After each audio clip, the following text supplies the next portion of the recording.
Okay, so a lot of you know my story with mold. I've had multiple exposures to mold. I recently had a leak, which caused a big problem in my house, and it's been a lot. We've been, gutting the kitchen and had to redo floors and closets and all that. But I want to kind of explain to you how mold affects you and why it's a problem. So we can't escape mold. Mold is everywhere. We do not want more mold inside our homes than outside.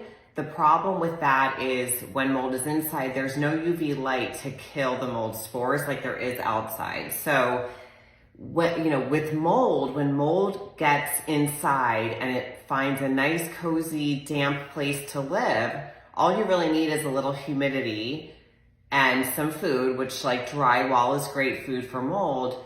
That mold wants to stay there. So it puts out these chemicals, which are mycotoxins, and those mycotoxins are very, very, very tiny.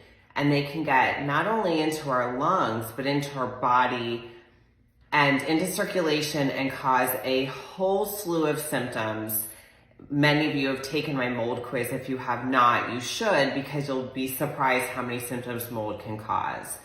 So it's in our food, and that can be a problem, but it's not the biggest problem. The biggest problem is taking it in from the air and it getting into our body and getting into circulation. So one of the best ways to protect yourself from mold is cleaning your air. So like a really good quality air filter is really essential. It's not going to be the full answer if you have a lot of mold in the house that needs to be remediated, but it is something to do. If you cannot get out of the mold, it's really essential.